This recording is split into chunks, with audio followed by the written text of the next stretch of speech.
Coralie, tu me donnes un petit café, s'il te plaît?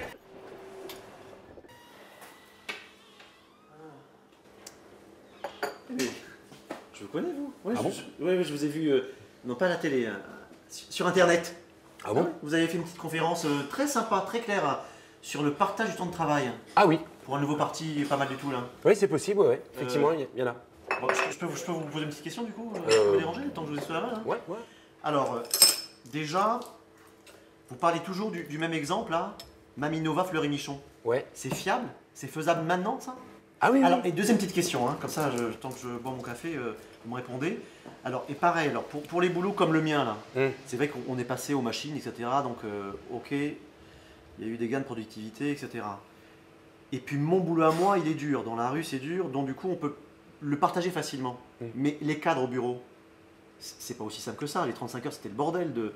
Tout le monde ne peut pas passer aussi facilement. Ah oui, c'était un peu la pagaille, ouais. Alors, le Fleury Michon d'abord, Marinova, tout ça. Ah mais ça c'est fiable à fond. Pourquoi? Parce que c'est pas une légende qu'ils y seraient passés ou que peut-être ils y sont passés il y a plus de 15 ans.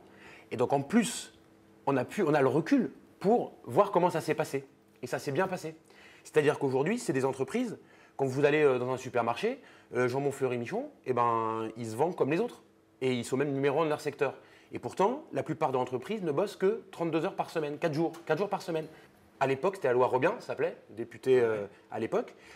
Et ben, ils avaient donné des exonérations de charges, ils leur ont enlevé des charges qui font que ça ne leur coûtait pas plus cher. Donc en fait, eux, ils passent à 4 jours et en échange, l'État, il leur enlève des charges. C'était gagnant. Et ils ont embauché 12-13% de personnes en plus.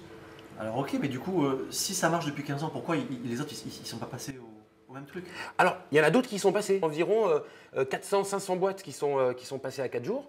Et puis ensuite, ça c'était fin des années 90. Hein. Et à ce moment-là, il y a les lois Aubry qui arrivent et qui prend le problème d'une autre manière avec les 35 heures. Ça a eu du bon, ça a créé un peu des emplois, mais ils ne sont pas pris de la bonne manière. Ça a été la pagaille dans les hôpitaux, ça a été, comme vous dites, la pagaille pour les cadres. Bon, et du coup, ça s'est arrêté là. Le mouvement s'est arrêté là parce qu'ensuite, la droite est arrivée. Ils ne savaient pas trop quoi dire, il y a eu la dissolution. Donc ils ont dit, en fait, on va taper sur les 35 heures, parce que le temps de le mettre en place, c'était un peu la pagaille. Il y avait une petite opportunité politique de pouvoir taper dessus. Ils tapent dessus, ils gagnent. Donc la droite dit, quand on tape sur les 35 heures, on gagne, on continue. Et la gauche dit, quand on fait les 35 heures, on perd, donc on arrête. Et le débat, il s'est figé là depuis 10 ans. Donc il y a ces deux camps qui se sont figés. Mais heureusement, il y a des partis comme Nouvelle Donne, par exemple, qui disent, si, on peut, non seulement il faut en reparler, mais en plus, on n'a pas le choix, il n'y a pas d'autre choix. Ils ont essayé tout le reste avec leur vieille lune et la croissance, la compétitivité. Ils sont au bout de ce truc qui ne marche plus. Mais ils n'osent pas réinventer, réouvrir les choses. Donc, il faut en reparler. Bon, donc c'est viable, ça me rassure. Ah oui, ça marche. Et alors, la petite question, alors pour les cadres, comment on fait? Les gens qui ont de la réflexion, de la créativité et qui ne peuvent peut-être pas forcément morceler leur travail, quoi. Ouais, mais ça, on dit 4 jours parce que la majorité des gens, leur rythme de travail naturel, c'est la semaine. Donc, pour simplifier, on dit 4 jours. Mais en fait, c'est 4 jours à la carte. On ne va pas aller perturber les gens, on ne va pas changer leur façon de travailler pour faire passer une mesure. Donc, pour beaucoup de gens qui travaillent en mode semaine, ça va ressembler aux 4 jours par semaine.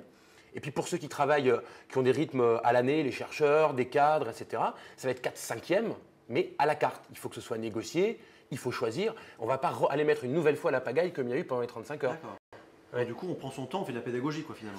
On fait de la pédagogie avant pour l'expliquer, ensuite on fait de la négociation, et ensuite on prend le temps de le mettre en place sur un rythme qui est adapté à chaque secteur.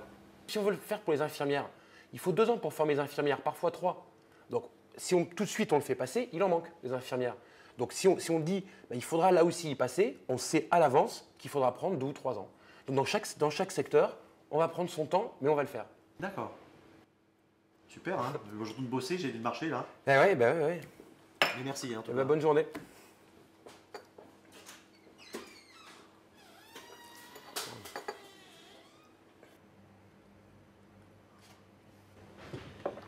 Et je peux vous poser une petite question moi aussi, parce que j'ai pas vu le truc sur internet, là, la conférence que vous avez fait là. Ouais. Mais du coup, vous pouvez me faire un petit résumé Pourquoi Alors, le partage du temps de travail, c'est si indispensable que ça? Ah ouais, y a pas, si on veut vraiment s'attaquer au chômage, on peut faire d'autres trucs, hein, mais ça aura un effet comme ça. Le gros effet, il n'y a plus le choix maintenant, il faut faire ça. L'idée de base, c'est que là, depuis 30 ans, 40 ans, il y a de plus en plus de machines. Bah là, vous avez une machine qui fait du café, c'est plus rapide que. Il y en a partout des machines. Bon. Oui, et puis pour le collègue, effectivement, il y a ces machines à lui pour nettoyer la rue, tout ça. Pour nettoyer la rue, ils ont des trucs automatiques. Et il y a tellement de machines qui sont arrivées partout. Hein. C'est-à-dire que dans l'agriculture, dans les services, dans l'industrie, il y a des robots, des machines, des logiciels, etc. Et ben, on arrive à produire la même chose, voire un peu plus, mais avec moins de monde. Et comme la population active, les Français ils continuent à faire des bébés, il y a du monde qui se présente pour travailler, mais il n'y a plus assez de travail.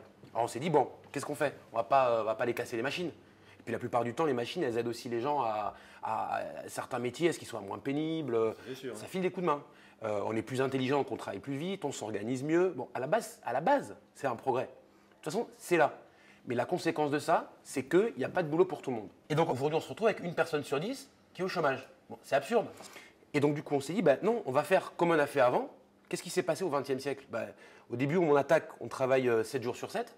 On travaille 12 heures par jour. Puis des machines arrivent, nous permettent de plus travailler le dimanche. Et puis le siècle, il avance, et d'autres machines arrivent, nous permettent de plus travailler le samedi. Et puis d'avoir des vacances, des congés payés. Bon. Et là, il y a eu une nouvelle vague qui est arrivée de machines. Pas seulement Internet, pas seulement les robots industriels, il y en a partout. Dans les banques, les guichets automatiques, il y en a partout. Et face à cette vague-là, on pourrait travailler moins. On fait comme s'il n'y avait pas les machines, on continue à travailler comme avant, mais la conséquence, c'est 5 millions de chômeurs. C'est absurde. Et alors du coup, là, quand tu expliquais aux potes l'histoire de Fleury-Michon Marinova, ça veut dire que quand même, si on partage le travail, ça va faire des économies pour les chômeurs qui sont un coût, mais globalement, dans la balance, on va quand même y gagner. C'est viable. Enfin, en fait, l'idée, c'est qu'on fait ça, on dépense rien. Ouais. Aujourd'hui, là, tous les mois, il y a de l'argent qui arrive des caisses sociales qui tombe, qui est utilisé pour donner des allocations aux chômeurs, les prestations. Et puis il y a de l'argent qui est utilisé pour les accompagner, pour les former, pour qu'ils aient des services moins chers, comme les services de transport, etc. Donc tous les mois, cet argent-là, de toute façon, il est dépensé. Et nous, on dit, c'est absurde de dépenser de l'argent pour l'inactivité. On va prendre cet argent-là, le même, on n'en dépense pas en plus. On prend le même et on le donne aux entreprises à condition qu'elles l'utilisent pour embaucher. Il n'y a pas de fuite en avant de la dépense publique, pas du tout. On le déplace simplement. D'accord. Ouais. Bon, super. Ça marche. Excusez-moi, je peux vous embêter encore par une petite question là? Oui. Parce que du coup, j'ai entendu là, ce que vous disiez. Si j'ai bien compris, et puis avec des trucs que j'ai lus d'avant, en gros, vous dites que c'est un peu inéluctable, quoi. C'est que tout le XXe siècle, le temps de travail a diminué, et qu'en plus, vu un peu la misère, le chômage, avant que ça pète, il faudrait peut-être l'anticiper. C'est un petit peu ça que vous dites, quoi. Ah oui, c'est carrément ça que je dis, oui. C'est-à-dire que là, si on ne fait rien, c'est certain que le chômage va continuer à augmenter. Pourquoi? Parce qu'en face, les scientifiques, la recherche et le développement, ils ne s'arrêtent pas. Hein. Donc là, ce qui nous prépare, vous avez dû entendre parler dans les journaux, là vous prenez n'importe quel journal, les imprimantes 3D, les robots, les logiciels, l'intelligence artificielle, enfin. Donc on n'est pas du tout au bout du système, on est au bord d'une nouvelle marche, alors qu'on a déjà 5 millions de chômeurs à Pôle emploi. Donc il faut tout de suite s'y attaquer là, sans attendre. D'accord. Mais sinon, quand même, le bénéfice social, il va être réel, ou est-ce qu'on ne s'adresse pas un petit peu à un citoyen idéal imaginaire qui fait que quand on va avoir plus de temps, qu'est-ce qu'on va en faire? On va venir au café, on va être devant la télé Il y a des gens peut-être qui vont aller au théâtre ou s'occuper de leurs enfants, faire du sport. Mais moi, par exemple...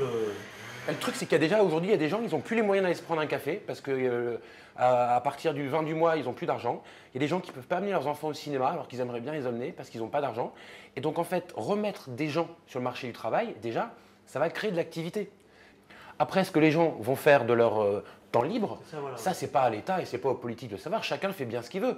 Moi, ce que je vois, c'est que quand les gens ont eu le dimanche, ils ne se sont pas ennuyés. Quand les gens ont eu le samedi, ils ne se sont pas ennuyés. Et puis, il y a tellement de choses à faire, y compris grâce à la technologie. Aujourd'hui, on a des accès à tout le savoir. Quand on voit tous les films qu'il y a à voir, tous les livres qu'il y a à voir, toutes les assos qui demandent des bénévoles, toutes les personnes qui n'ont pas le temps de bien s'occuper de leurs enfants, de leurs petits-enfants, je ne suis pas inquiet sur le fait que les gens vont trouver leur temps et surtout, chacun fait comme il veut. D'accord. Bon, en même temps, je disais ça, mais c'était pour vous tester parce que là, moi, en l'occurrence, j'ai posé une RTT, je vais prendre le petit à l'école, on a un rendez-vous médical. Donc continuez, parce que s'il faut dans la rue pour ça, j'y vais, moi. Quand les papas vont chercher les enfants à l'école, c'est déjà pas mal. Ça veut dire que ça remet de la parité et ça, on va continuer. Allez, bonne continuation. Bonne journée. Finissez le café surtout. Au revoir.